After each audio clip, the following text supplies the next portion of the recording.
The night air hung thick and heavy over the city, not with the promise of rain, but with the metallic tang of something far more sinister. In a forgotten warehouse, nestled between the grimy arteries of the industrial district, a scene of unimaginable horror was unfolding. 8 men, once titans of the underworld, now lay splayed on a canvas drop-cloth, their eyes wide and vacant, staring at the dust-laden rafters. Each bore the same gruesome signature, a surgical precision that spoke not of rage, but of methodical, chilling intent.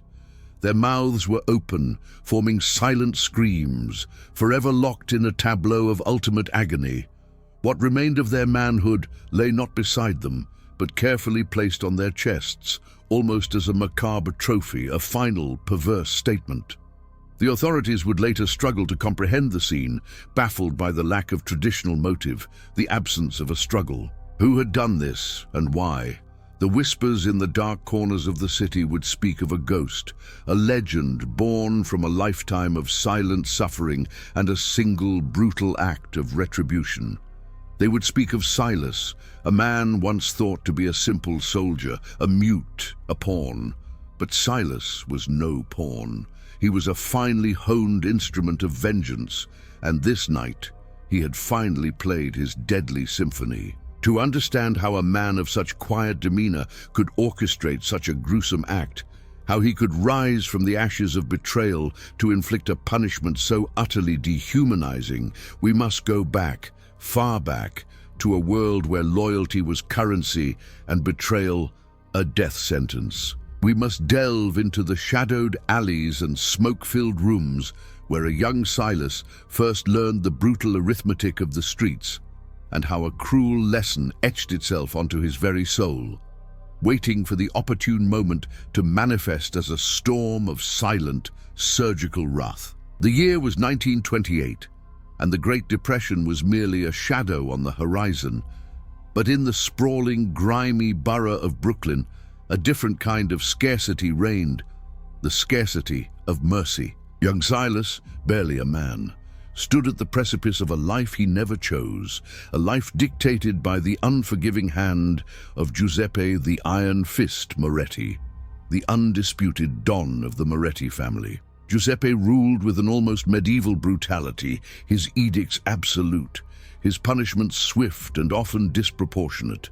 Silas, an orphan since the Spanish flu had claimed his parents, found himself adopted, not into a loving home, but into the expansive, terrifying embrace of the Moretti organization. His earliest memories were not of bedtime stories, but of hushed conversations in dimly lit back rooms, the clinking of glasses, and the ever-present scent of stale cigar smoke mingling with expensive cologne. He was a quiet child, unnervingly so. Some attributed it to the trauma of his early loss, others to a naturally withdrawn disposition. But what many mistook for timidity was, in fact, keen observation. Silas absorbed everything. He watched the subtle shifts in power dynamics during card games, the unspoken threats exchanged across a dinner table, the way a man's eyes would betray his bravado. He learned to read faces, body language, the rhythm of a conversation, all without uttering a single word. This silence, initially a vulnerability, became his shield, and later his most potent weapon. He was taught to shine shoes, to run errands, to clean tables in the social clubs that served as fronts for the family's illicit enterprises. He saw things no child should see: hushed exchanges of money, the glint of a hidden blade, the grimacing faces of men being convinced. The world of the Moretti family was a kaleidoscope of whispered promises and violent realities, and Silas, a silent ghost in their midst, was documenting it all within the confines of his own mind, a grim library of unspoken truths. He learned the pecking order not from being told, but from watching who bowed lowest, who spoke last, and whose orders were instantly obeyed. The Capos, men like Vinny the Shiv Bellini, and Carmine the Butcher Rossi, were gods in this pantheon, their casual cruelty a daily spectacle. Silas's journey into the heart of this darkness was just beginning. A path paved with silent suffering and the slow, simmering burn of an unquenchable desire for understanding, if not outright revenge. What secrets would his silence unlock, and what devastating price would he eventually exact for the lessons he was so unwillingly taught? Silas's formative years within the Moretti family were a masterclass in survival, a brutal curriculum taught by a collection of men whose morality was as fluid as the illicit whiskey they peddled.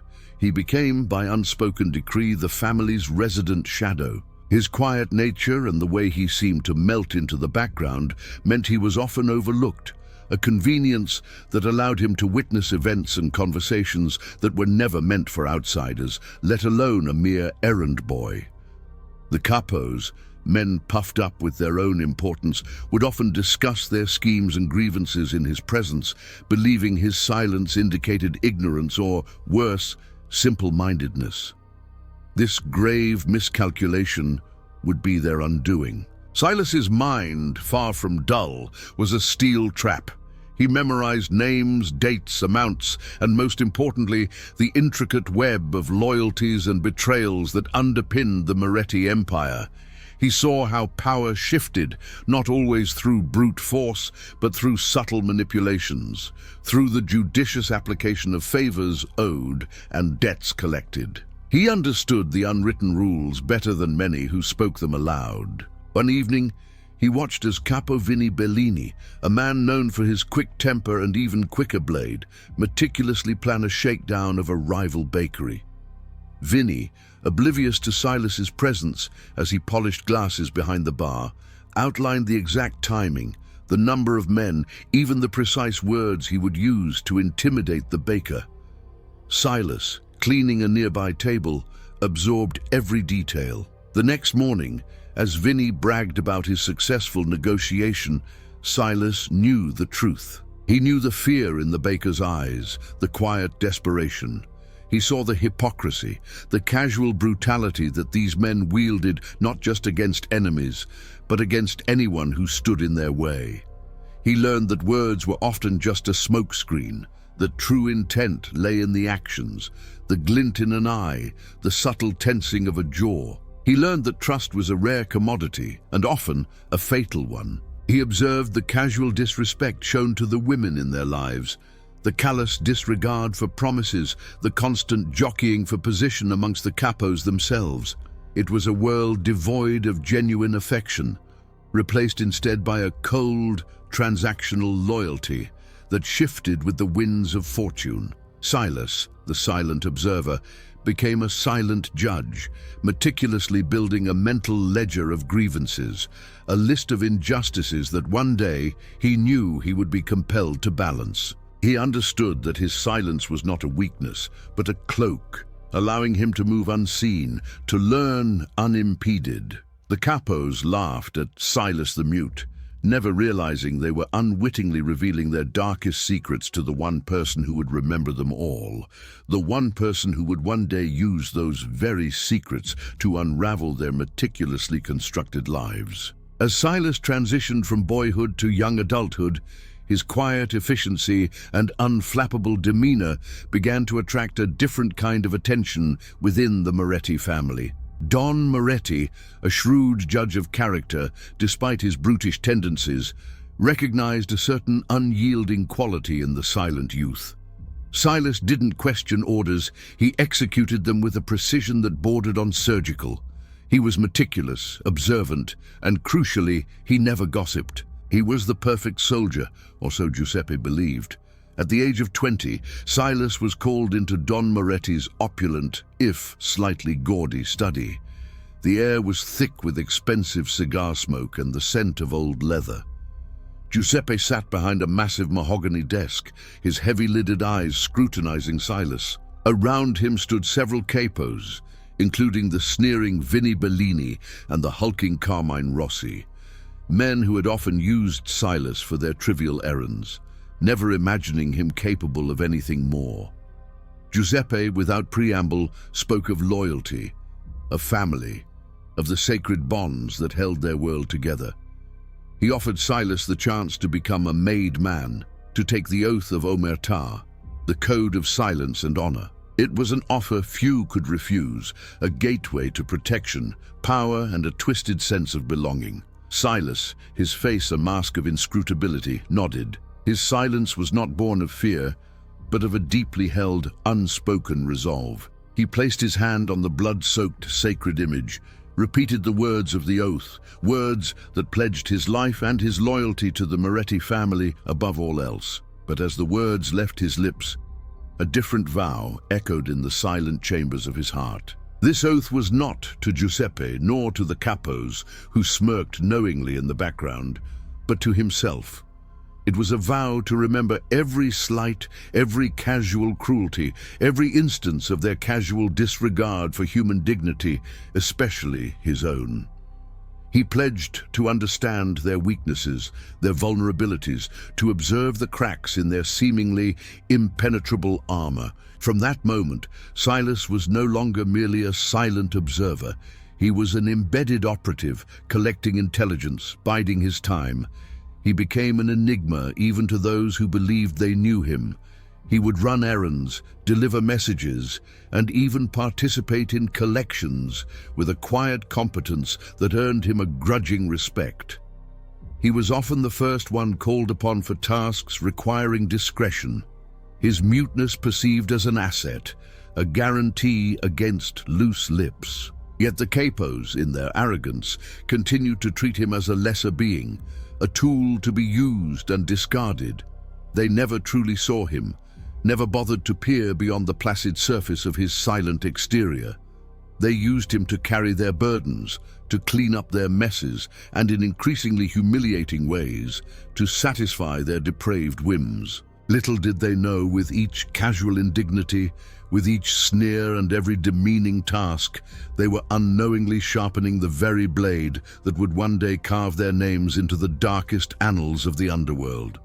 The initiation was not the end of his quiet suffering, but the beginning of his silent, meticulous plotting. The turning point for Silas, the moment when his silent resentment solidified into an unshakable resolve for retribution, began with a seemingly minor incident. It was a card game late at night, in the back room of a Moretti-owned speakeasy. 8 Capos were present, among them the usual culprits: Vinnie Bellini, Carmine Rossi, and a particularly nasty piece of work named Frankie the Fixer Marino.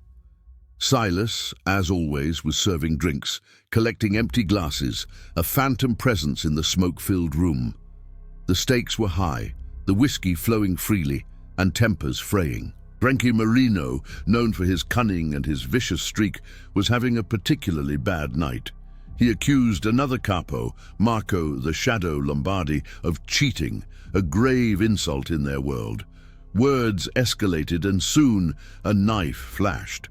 Don Moretti himself intervened, separating the men, but the tension remained palpable. Later that week, Lombardi, a man Silas had always found to be slightly less cruel than the others, approached Silas in the quiet solitude of the warehouse. Lombardi had witnessed Silas's quiet efficiency, his ability to move through dangerous situations unnoticed. He needed a discreet messenger, someone to deliver a vital package, a sum of money meant to appease a powerful rival family. It was a task that required absolute trust and discretion, and Lombardi, for reasons Silas couldn't quite fathom, chose him. "Silas," Lombardi whispered, his eyes darting nervously. "This is important. Get this to the Santini family by dawn. No one, absolutely no one, must know." Silas nodded, his silent acceptance a comfort to Lombardi. The money, a significant amount, represented Lombardi's last chance to avoid a brutal reprisal from both the Santinis and Moretti. Silas, for the first time, felt a flicker of something akin to purpose, a chance to prove his worth beyond mere servitude. He completed the mission flawlessly, traversing dangerous city streets under the cloak of night, delivering the package without incident. He returned to the warehouse, exhausted but with a quiet sense of accomplishment. But the next morning, a chilling rumor spread like wildfire through the family. Marco Lombardi was found dead, floating in the river, a single bullet wound to his head. The official story was that he had attempted to cheat the family, had stolen the money he was supposed to deliver, and paid the ultimate price. Silas felt a cold dread settle in his stomach.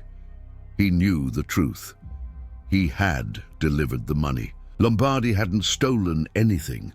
As the whispers grew louder, painting Lombardi as a traitor, Silas realized with dawning horror that he had been used. He was the unwitting accomplice, the silent mule in a far more sinister scheme. The Capos, including Frankie Marino, who had publicly accused Lombardi of cheating, now swaggered with an air of victory, their positions strengthened by Lombardi's demise. Silas understood then, with absolute clarity, that his silence, once his shield, had been twisted into a tool for their depravity. He had been complicit in an injustice, an act of betrayal against a man who had shown him a rare, albeit fleeting, moment of trust. The blood of Marco Lombardi was, in a way, on his hands. This was the defining betrayal, the spark that ignited the long smoldering embers of his resentment into a furious, silent inferno. From that moment on, Silas's goal was clear. Not just survival, but absolute, unequivocal retribution. He would make them pay, not with a quick death, but with a punishment that mirrored the slow, agonizing death of his own humanity at their hands. The world would soon learn that silence could be louder and far more terrifying than any scream. The death of Marco Lombardi profoundly reshaped Silas's internal landscape. The quiet soldier who once merely observed now began to strategize, to meticulously plan. He understood that direct confrontation was suicide. The Capos were too powerful, too protected by Don Moretti's iron fist. His vengeance would have to be as silent and as precise as he was. He became an even more dedicated student of the underworld, but now with a singular, sinister focus: to identify the weaknesses, the vulnerabilities, the hidden sins of the 8 Capos who had orchestrated Lombardi's demise and benefited from his death. He started small, listening more intently, watching body language shifts, noting casual remarks. He discovered that Frankie Marino, the capo who had publicly accused Lombardi, had a mistress, a fiery dancer named Isabella, whom he kept secret from his devout wife and, more importantly, from Don Moretti, who abhorred anything that could bring scandal to the family. This was a crack. Silas also noted Vinnie Bellini's obsession with gambling, a habit that often left him deeply in debt, forcing him to engage in increasingly risky and unsanctioned schemes to cover his losses. Carmine Rossi, for all his brutishness, harbored a deep fear of illness, constantly worrying about unseen ailments, a vulnerability that seemed out of place for such a formidable man. Each capo, Silas realized, had a hidden life, a secret flaw, a skeleton in their closet that they desperately sought to keep buried. Over the next few years, Silas transformed himself into an unparalleled collector of information.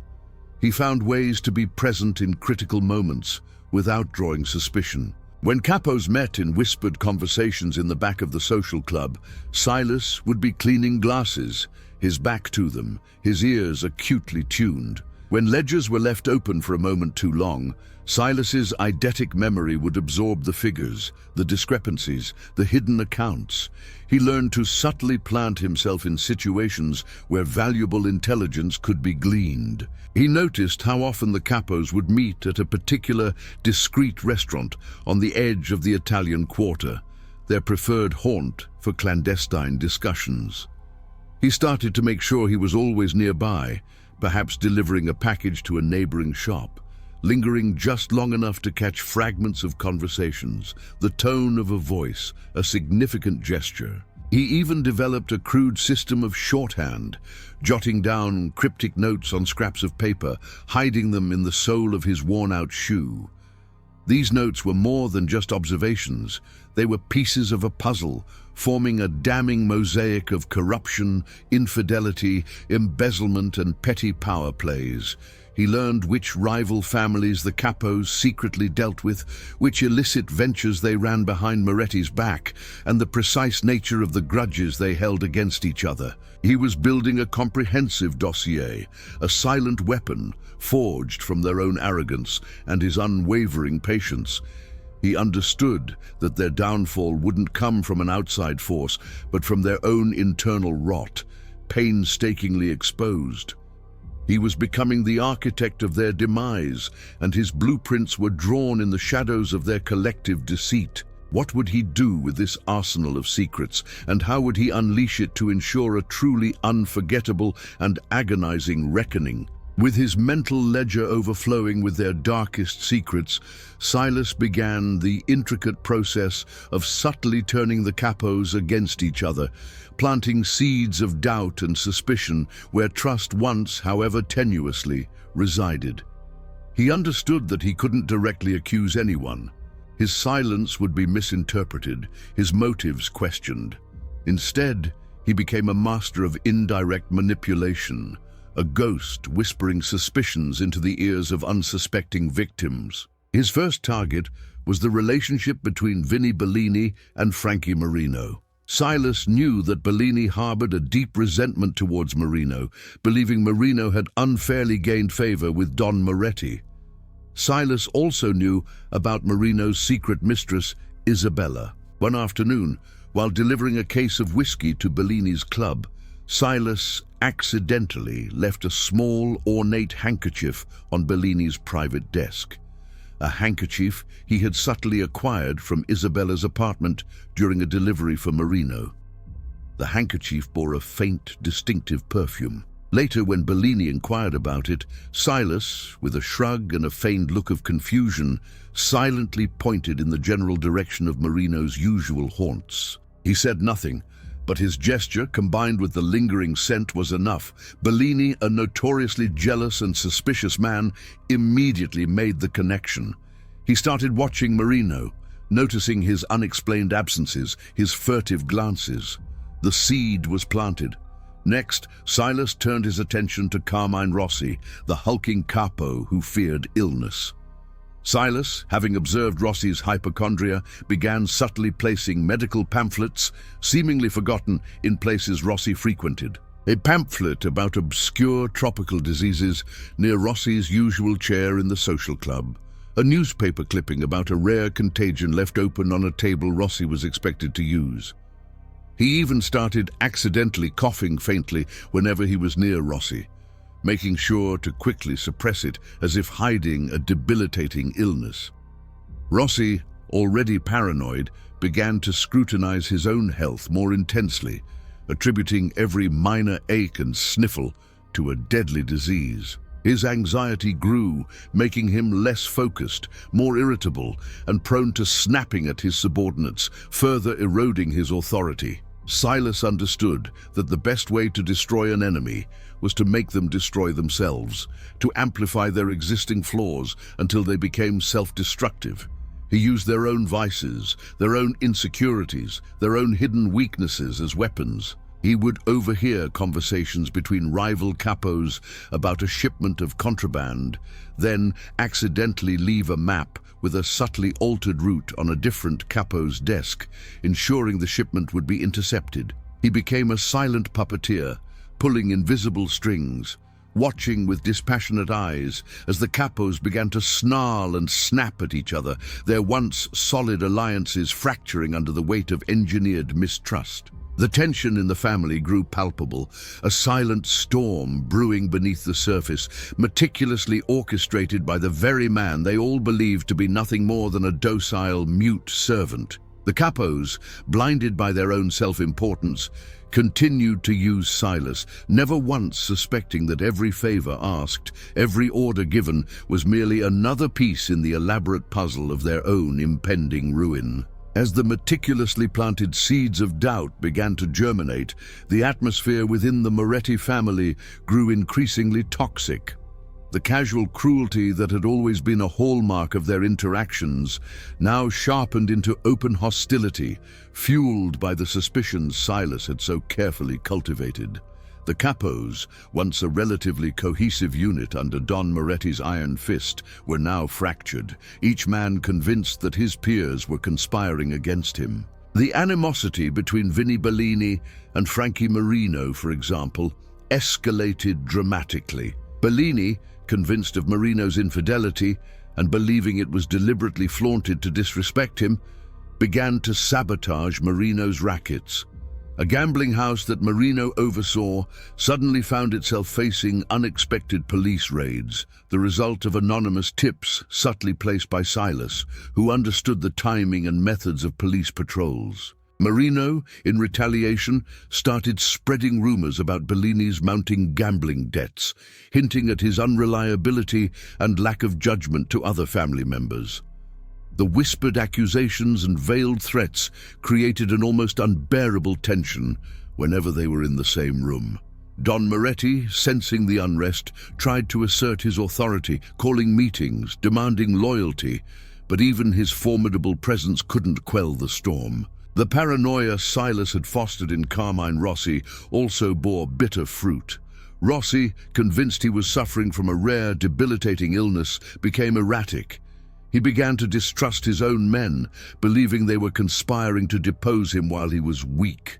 He would erupt in fits of paranoia, accusing loyal soldiers of trying to poison his food or sabotage his car.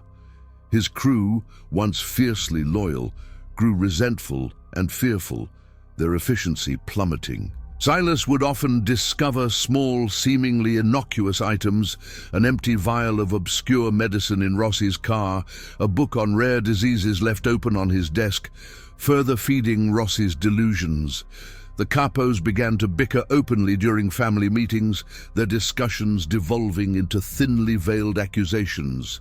Each man saw his own problems, his own failing rackets, as the result of another's treachery, never once considering the possibility of a hidden hand orchestrating their downfall. The family's illicit enterprises, once a smooth-running machine, began to sputter.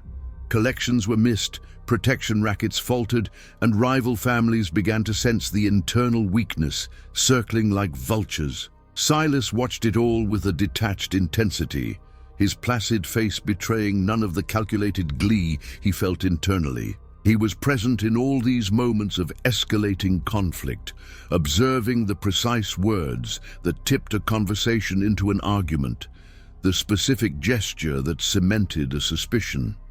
He learned which buttons to push, which nerves to fray, perfecting his craft as a silent, invisible instigator. The Capos, too consumed by their own internecine struggles, never once looked at the quiet, mute man serving their drinks or running their errands. Never once considered that the source of their mounting woes might be the very person they least suspected.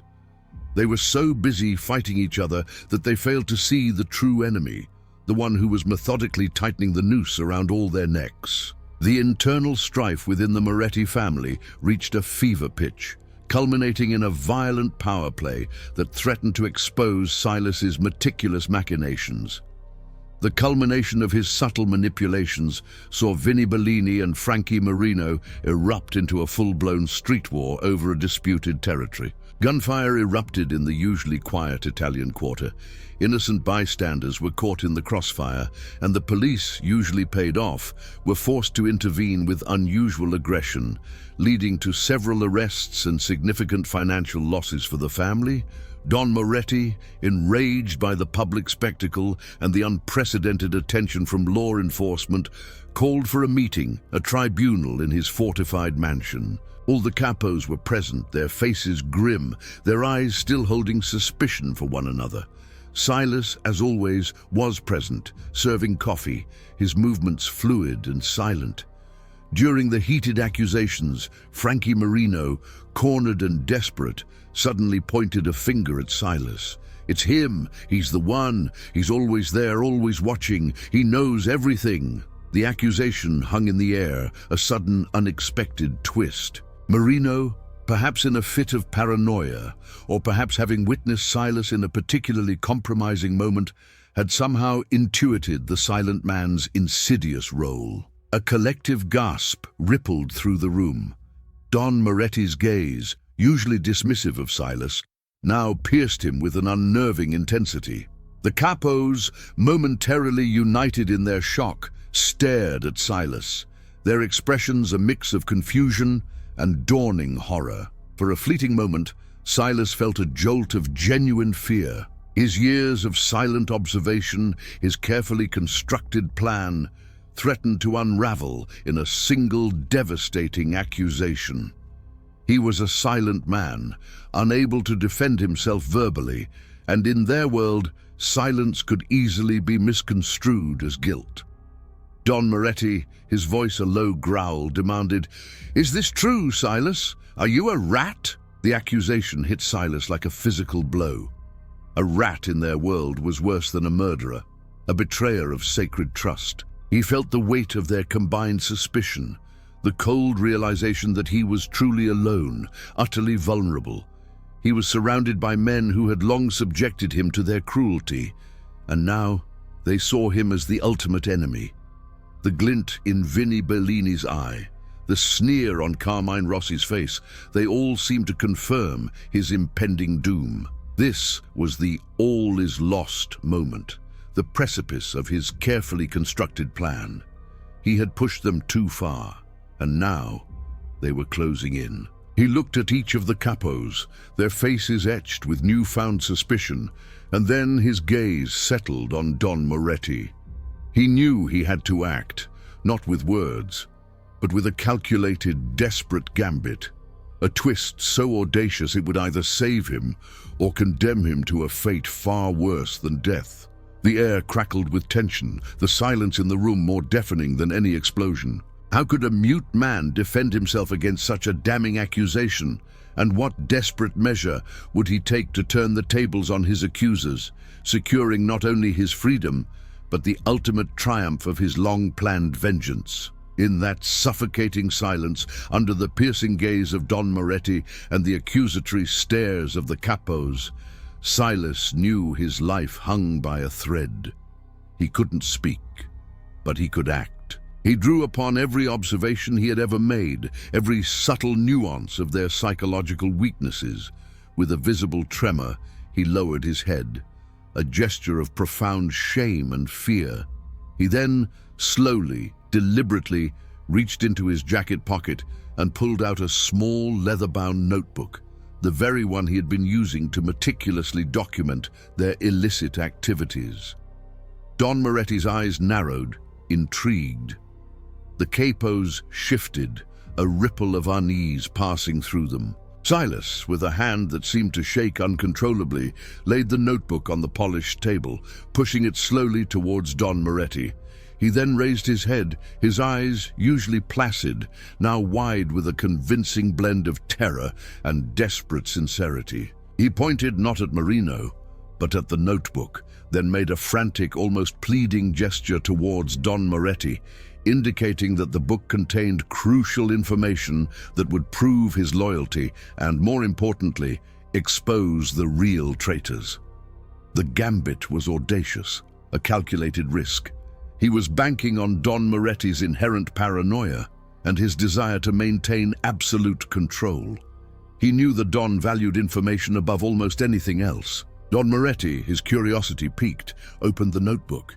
Inside, Silas had carefully arranged a series of cryptic notes, disguised as mundane observations. But among these were deliberately placed verifiable pieces of information, details about a rival family's movements that only an insider could know, a hidden stash house belonging to a competing outfit, and, most damningly, a meticulously detailed log of a rival capo's secret meetings with law enforcement, information that Silas had indeed gathered over the years, but now presented in a way that seemed to implicate a common enemy. The notes were designed to appear as if Silas had been secretly gathering intelligence for Don Moretti, a silent, loyal informant, observing the betrayals of other families and, crucially, the insidious actions of his own capos who were undermining the family. He had selectively placed just enough genuine intelligence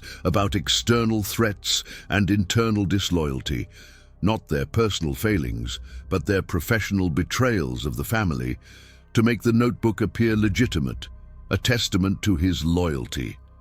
The capos, watching Don Moretti's face, saw his expression shift from suspicion to dawning realization, then to a cold, calculating fury. He slammed the notebook shut. "Marino," Moretti's voice was a chilling whisper, "you accuse a loyal soldier of being a rat, while you yourself sow chaos." Marino, who had pushed for Silas's execution, now found himself under intense scrutiny. The others, seeing the shift in the Don's temper, quickly distanced themselves from Marino's accusation, eager to redirect the Don's wrath. Silas had successfully redirected the spotlight, turning the accusation back on his accusers, not by speaking, but by orchestrating a silent symphony of calculated lies and selective truths. He had created an enemy for them to focus on, an external threat that overshadowed their internal squabbles. He was not a rat, he was a silent guardian, protecting the family from unseen dangers. He had bought himself time, not just to survive, but to continue his elaborate plan for their ultimate agonizing downfall. Silas's audacious gambit not only saved his life, but elevated his status within the Moretti family in a way no one, least of all the capos, could have predicted. Don Moretti, convinced that Silas was a loyal, albeit silent, intelligence gatherer, began to rely on him more heavily. He saw Silas's muteness not as a disability, but as an asset, a guarantee of absolute discretion. He started sending Silas on increasingly sensitive missions, delivering coded messages to other families, observing rival operations, even auditing the Capos' books to ensure loyalty. This newfound trust provided Silas with unprecedented access. He was now permitted to move through the deepest, most guarded chambers of the Moretti Empire, his silent presence no longer an oddity, but a trusted fixture. The capos, still reeling from the Don's fury and the sudden shift in power dynamics, were forced to tolerate Silas, their past disdain now replaced by a grudging, resentful acceptance. They knew Don Moretti was watching them, and Silas, the silent observer, was his new pair of eyes. Silas, for his part, used this enhanced access to perfect his plan. He continued to collect information, but now with official sanction. He didn't just observe. He started to influence events more directly, but always subtly, always through the veil of his perceived loyalty. He would accidentally leave a rival capo's ledger open in Don Moretti's study, highlighting financial discrepancies that would invariably lead to a reprimand, further eroding the capo's standing. He learned the precise schedules of the capos, their routines, their weaknesses, their habits. He knew when they were most vulnerable, when they were alone, when their guards were down. He identified their preferred methods of relaxation, their vices, and the specific locations where they felt most secure. Ironically, the very places where they would ultimately be most exposed. He also began to learn about their personal lives in agonizing detail. Their families, their children, their hidden fears beyond the world of crime. He discovered that Carmine Rossi's fear of illness stemmed from a deep-seated guilt over a childhood incident involving his younger brother, a secret that weighed heavily on his brutish soul. He learned about Vinnie Bellini's almost pathological need for his wife's approval, a woman he simultaneously adored and betrayed. These were the emotional pressure points, the human weaknesses that made them, for all their power, utterly vulnerable. Silas was not just gathering facts, he was building psychological profiles, preparing for a retribution that would be as personal as it was brutal. He was no longer just plotting their downfall. He was orchestrating their psychological unraveling, ensuring that their final moments would be filled with the chilling realization that their silent, mute pawn was, in fact, the mastermind behind their agonizing end. The stage was set, the players were in place, and Silas, the unseen puppet master, was ready to begin his final deadly act, a symphony of vengeance composed in the dark. The night of the silent harvest, as it would later be whispered in hushed tones, began with an oppressive silence, broken only by the distant wail of a police siren. Silas had chosen his moment with meticulous precision. A night when Don Moretti was out of town on business, leaving the Capos to their own devices, their usual security relaxed in the absence of their formidable leader. His first target was Antonio "Tony the Bull" Mancini, a capo known for his brute force and his particularly cruel streak, a man who had often taken particular pleasure in demeaning Silas. Silas knew Mancini had a habit of retiring to his private soundproofed study in his secluded suburban home after late-night card games, often with a bottle of expensive scotch. He would usually be alone, his bodyguards dismissed for the night, feeling secure in his fortified haven. Silas had spent weeks observing Mancini's routine, noting the precise time he would dismiss his men, the exact location of the hidden spare key, the faint squeak of the back gate. Dressed in dark clothing, moving with the preternatural silence that was his hallmark, Silas slipped into Mancini's home like a ghost. The interior was opulent, reeking of new money and stale cigar smoke. Mancini, as expected, was in his study, half asleep in a leather armchair, a half-empty glass of scotch on the table beside him. Silas approached him from behind, a chloroform-soaked rag pressed firmly over Mancini's mouth and nose. The capo thrashed for a few moments, his eyes wide with terror as he slowly succumbed to the anesthetic, his powerful body going limp. Silas then moved Mancini's heavy form onto a pre-laid tarp, ensuring no blood would stain the expensive Persian rug. He worked with a chilling calm, his movements efficient and precise, devoid of emotion. He was not acting out of rage, but out of a cold, methodical purpose. The tools he used were not weapons of haphazard violence, but surgical instruments, honed to razor sharpness, carefully chosen for their specific task. He remembered every sneer, every insult, every time Mancini had treated him as less than human. The retribution was not just physical, it was symbolic, a dismantling of the very essence of masculinity and power that Mancini and his ilk so proudly wielded. The quiet efficiency with which Silas carried out the act was terrifying. There was no struggle, no sound, just the methodical movements of a man fulfilling a long-held promise.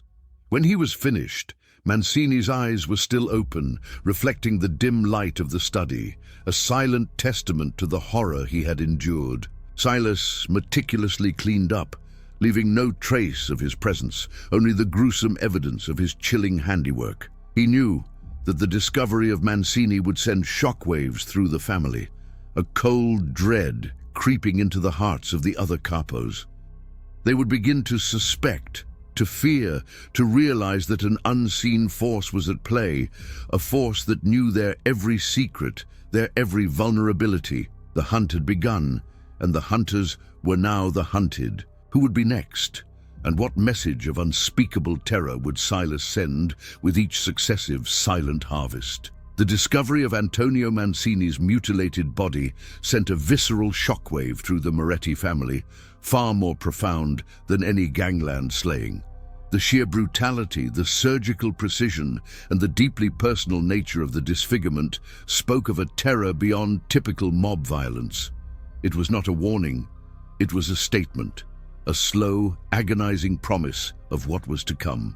Don Moretti immediately returned, his face a mask of cold fury, demanding answers.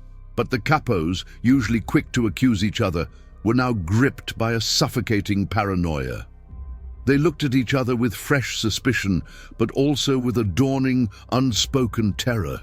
Each man knew his own secrets, his own vulnerabilities, and now a silent predator was exposing them in the most horrifying way imaginable. Silas, maintaining his silent, efficient facade, moved among them, a ghost in their midst, observing their unraveling. Vinnie Bellini, already a nervous wreck from his gambling debts and the constant infighting, became almost catatonic.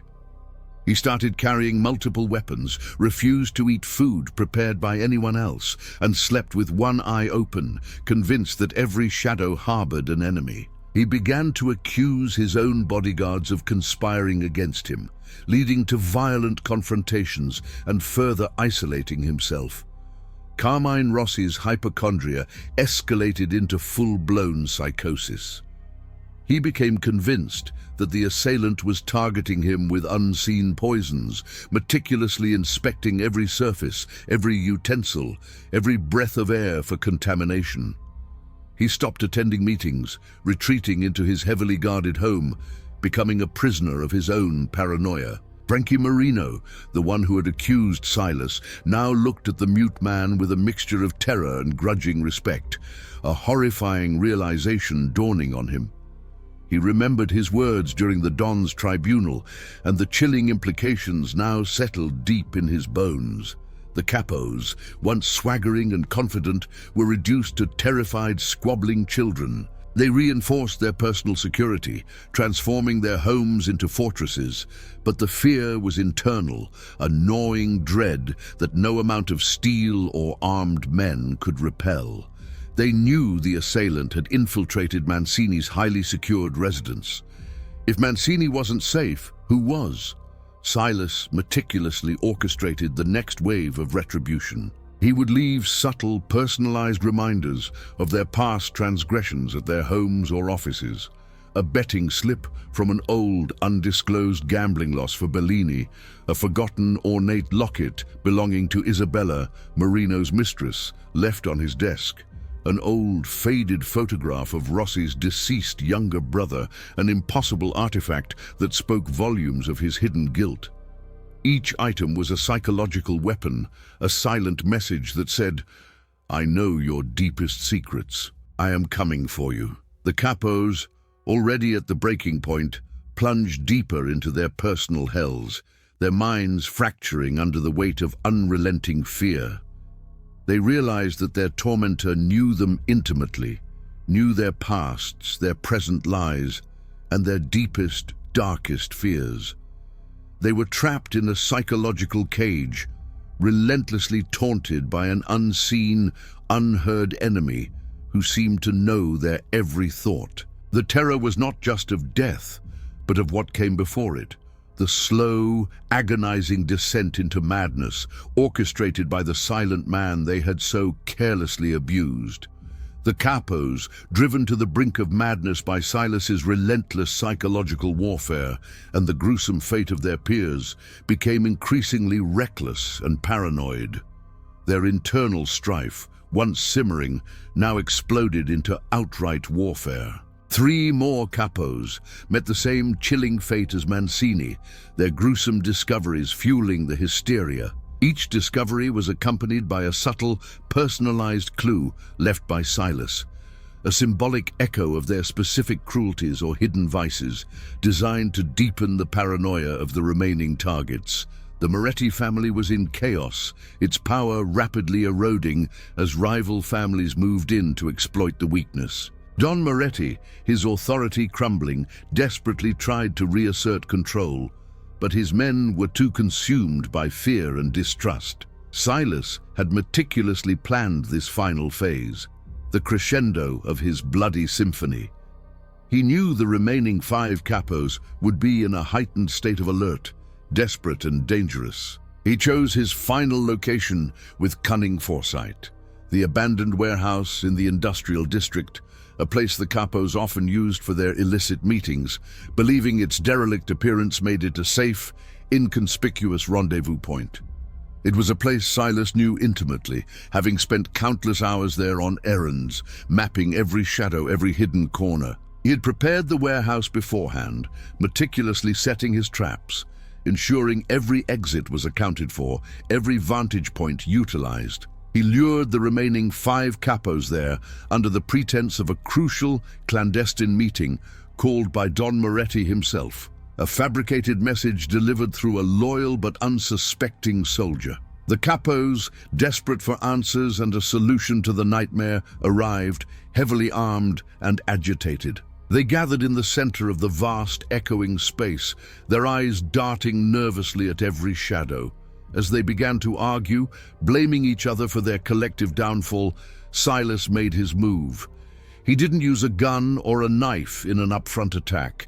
Instead, he used the environment, manipulating hidden wires to drop heavy tarps, plunging the warehouse into near darkness, disorienting them. He used his intimate knowledge of the space, moving like a phantom, striking from the shadows, incapacitating each man with chloroform one by one. There was no grand confrontation, no climactic battle. It was a silent, efficient, horrifyingly methodical process, a cold-blooded execution of his long-held promise. He remembered every indignity, every casual act of cruelty they had inflicted upon him. He saw not men, but the instruments of his suffering, and he dismantled them with the same surgical precision they had used to dismantle his humanity. By dawn, the 8 capos, including the remaining 5 and the previous 3 victims, lay side by side on the canvas dropcloth, their bodies bearing the chilling signature of Silas's retribution. The scene was exactly as described in the opening hook, a tableau of ultimate agony and dehumanization. Silas surveyed his handiwork, his face expressionless, his silence unbroken. His vengeance was complete. He meticulously cleaned the scene, erasing every trace of his presence, leaving behind only the horrifying, unexplainable evidence of a single, brutal act of retribution. He disappeared into the urban labyrinth, a ghost fulfilling a dark prophecy, leaving behind a legend born from silence and unimaginable cruelty. The official story would later attribute the killings to a rival family's brutal power play, a convenient lie to explain the inexplicable. But the whispers would persist, speaking of Silas, the silent soldier, who had finally balanced the ledger, leaving behind a legacy of fear and a haunting question: what price do men pay for using the silent, for underestimating the quiet observer who remembers every slight, every betrayal? In the aftermath of the silent harvest, the Moretti family, utterly decimated by the loss of its most powerful capos and the chilling, inexplicable nature of their demise, rapidly imploded. Don Moretti, his authority shattered and his network in disarray, was either exiled or quietly disappeared, depending on who you believed in the whispers that followed. The official story, meticulously constructed by law enforcement and the remaining remnants of the underworld, was that a rival family had orchestrated a brutal, decisive takeover, leaving no loose ends. It was a clean narrative, a plausible explanation for the inexplicable, and it quickly became the accepted truth, burying the true horror beneath layers of convenient lies. But among the oldest, most hardened soldiers of the fallen Moretti Empire, a different story circulated, a chilling legend whispered only in the deepest shadows. The tale of Silas, the silent soldier who had exacted a brutal, personalized retribution. They spoke of his unnerving quietude, his constant presence, his eyes that missed nothing. They remembered the casual cruelties they had inflicted upon him, the way they had used him, dehumanized him, never once suspecting the inferno of vengeance simmering beneath his placid exterior. Silas himself vanished without a trace, becoming a phantom, a bogeyman in the annals of organized crime. Some said he found peace in anonymity. Others believed he continued his grim work in other cities, a silent arbiter of justice for the forgotten and the used. His motives, his methods, and his ultimate fate remained shrouded in mystery, deepening the legend. Decades later, in the digital age, a forgotten piece of evidence would resurface, a relic from a bygone era found during the demolition of an old, neglected building once owned by the Moretti family.